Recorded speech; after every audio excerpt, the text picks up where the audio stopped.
Kendrick Lamar. He has been my favorite musician for a very long time. No other artist has as strong as a wow, this is making me think very hard about life factor combined with goddamn, this shit is so hard factor. I don't know if you guys have realized, but I've been putting extra Kendrick glaze in a lot of my more recent videos, and that is because I am working on a really big video on one of his albums. In the process of making that video, I was in such a Kendrick mood all the time that I couldn't help myself.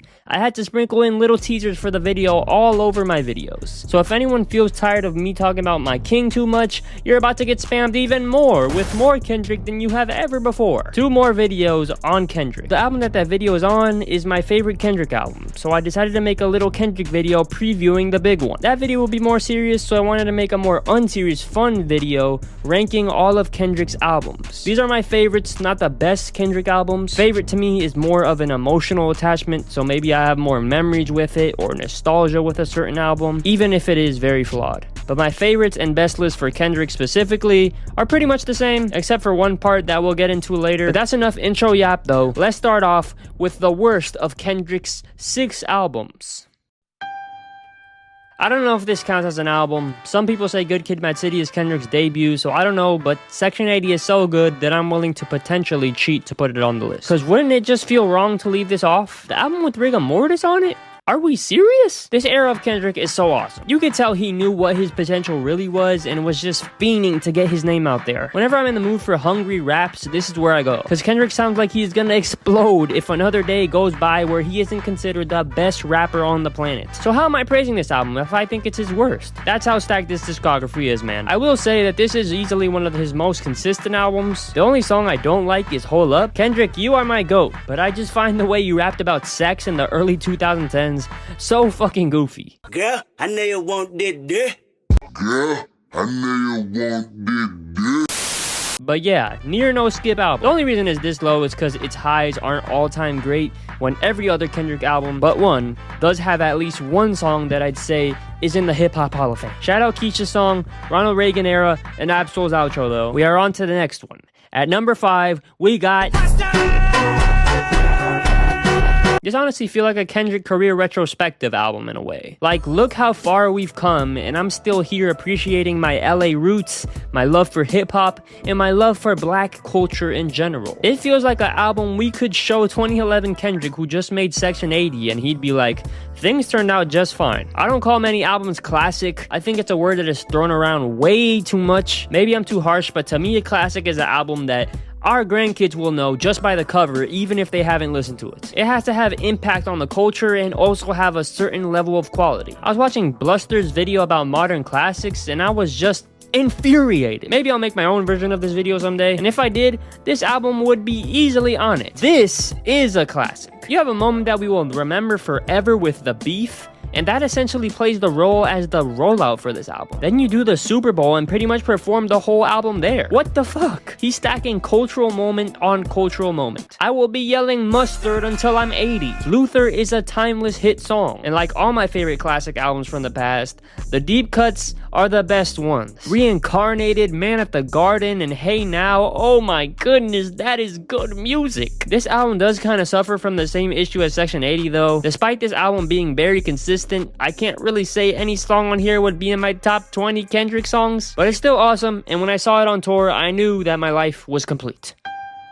Oh god, please don't kill me, please! It feels like everybody has a different ranking of Kendrick's albums, and the only constant is that Good Kid, M.A.A.d City is put in everybody's top 2. It seems to be the one where Kendrick married the accessible and conceptual tracks the best for most people. But sadly, I am not most people. Kendrick has this issue throughout his entire catalog except for one album, where there's a 10 out of 10 album in there, but he tries to force in some not so great radio hits to make his album sell well. It feels like most people would agree with that criticism for most of his albums, but they don't agree when I say Good Kid, M.A.A.d City suffered from this as well. Good Kid, M.A.A.d City's hit songs mostly suck to me. Money Trees is perfection. Sometimes when I read those lyrics, I just want to cry. And M.A.A.d City is a banger that just happened to become a hit, but the rest of y'all hit songs need to go. Swimming Pools is so whack, man. That deep voice has aged poorly. Like, that feels so stuck in 2012. Poetic Justice was always light-skinned, thirst trap cringe to me, and now Kendrick and Drake on the same song feels even worse. I'm real.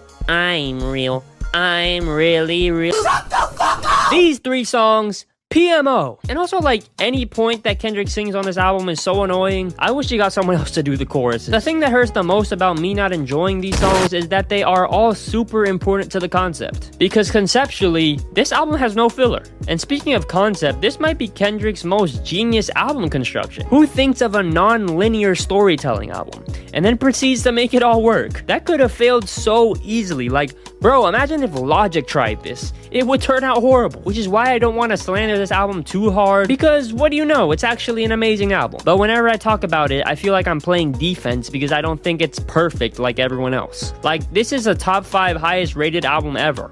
Y'all need to chill. With all that being said, Sing About Me is so fucking crushing. This song has 3 different incredible verses on it, and I genuinely believe that each individual verse on here could have been the best song on the album by itself. The first 7 minutes of this song as a whole is just insane. But sadly, this song represents how I feel about the album as a whole as well. Because the second half, I'm Dying of Thirst, is just alright. Sing About Me on its own can go toe to toe with any Kendrick track, but it's held back from being absolute perfection because a kinda okay second half. That yes, is important to the concept, but still isn't all that great musically. And that's how I feel about this album as a whole. I know y'all are gonna be mad at me, but I need y'all to understand that I do love this album. It just falls flat from being an absolute masterpiece for me. But still, the idea of being a good kid who grew up in a mad city, the beauty of Kendrick not saying that he's this good kid and everyone else around him is evil. No, he sees everyone around him as good kids that grew up in mad cities. It's a concept that comes back around so much throughout his discography. Absolutely incredible album, and it's insane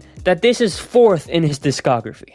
Lamar stated his views on police brutality with that line in the song, quote, "And we hate the popo, want to kill us in the street, faux show." KG. Please. I don't like it. This is why I say that hip-hop has done more damage to young African Americans than racism in recent years. I've referenced this album so much on this channel. It matches the hopeless feeling that I tend to feel in this ugly-ass world we live in. And things have only gotten worse post this album. There's really no album that I can associate with that feeling more than this. Damn is the soundtrack to the bleak future. Album starts with him being nice and then he dies. Then the album ends on a what-if scenario where his dad wasn't nice and Kendrick dies there too. Jesus. And yes, Damn absolutely suffers from the same hit song issue as Good Kid, Mad City. Loyalty, loyalty, loyalty. That song makes me sleepy. But I think outside of the first 7 minutes of Sing About Me, my favorite moments on this album are better than the ones on Good Kid, Mad City. Triple X is criminally underrated, all-time Kendrick song. Like a serious top 10 contender for me. Feel, Lust, and Pride are also pretty under-talked about as incredible songs. Obviously, Pride became huge on TikTok, but I don't think people really take it that serious. A perfect world is never perfect, only filled with lies. Kendrick is so right when he said that a lot of the things that he says on this album just make you say, damn. Fear is kind of the song where we see hints of what was to come on Mr. Morale. A very introspective track about how his current fears have been influenced by his upbringing. And yeah, Duckworth, that song is pretty good. What a fucking album. I will continue to come back to it every time something stupid happens in America. In other words, I have listened to this album every day this year. Okay, time to talk about the Kendrick album with peaks as good as this one, but it doesn't have any lows. My number 2 is...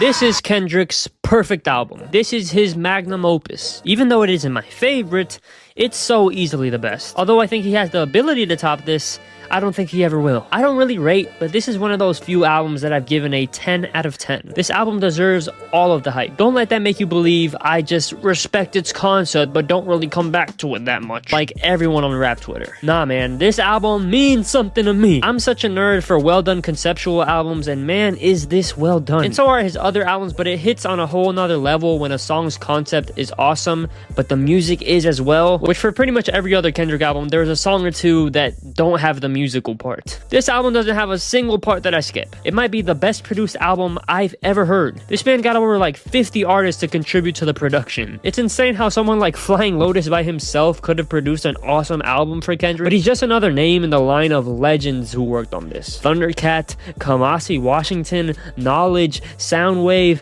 Pharrell, the list goes on, bro. It's hard not to listen to the whole album all the way through every time because one, it sounds so good at every point. It's one of those albums where every every single song has like 4 or 5 different production moments that stand out to you on every listen. And then 2, it's one of the best sequenced albums ever. Sometimes I listen to Wesley's Theory with no intention to listen to the whole album at all, but then the transition into For Free is so clean that I listen to For Free, and then the super tongue-in-cheek transition into King Kunta makes me stay for that, and then it's all over. They got me. The funk is within me. One of my favorite sequencing moments in music history is when we go from the lowest of lows on You and immediately go into All Right next. Cause man, that's life. And everything I've named off so far about this album is really just the groundwork. Amazing production, amazing sequencing, amazing contributions from everyone. It's all cool. But if we put 6ix9ine over this stuff, this album is ass. Kendrick puts all these pieces together, but the most important part is him. He could have so easily gotten outshined by the production, but goddamn does he hold his weight. Kendrick is at the peak of his powers here, not compromising to make any hits. He brings this masterclass together. This man has a different voice and flow on pretty much every song on this album. Every delivery is so unique and creative and match what he's saying to make it hit home even harder. You could argue Wesley's Theory is the best album intro ever. You could argue Mortal Man is the best outro song ever. And everything in between is music history, man. I said Kendrick probably won't ever top this, but if I had to bet, I'd say no artist will ever top this in my lifetime. The freaking B-sides to this are incredible. For anyone curious, I'd probably have Untitled Unmastered above Section 80 but under GNX. But as you can see, somehow, someway, To Pimp a Butterfly isn't my favorite Kendrick Lamar album. Because my number 1 is... Bitch, I'm in the club with the homies. Tell me what's good. Nah, it's Mr. Morale. That album changed my life. The video for Mr. Morale will probably be my best video. And it's coming soon, so be on the lookout. See you guys.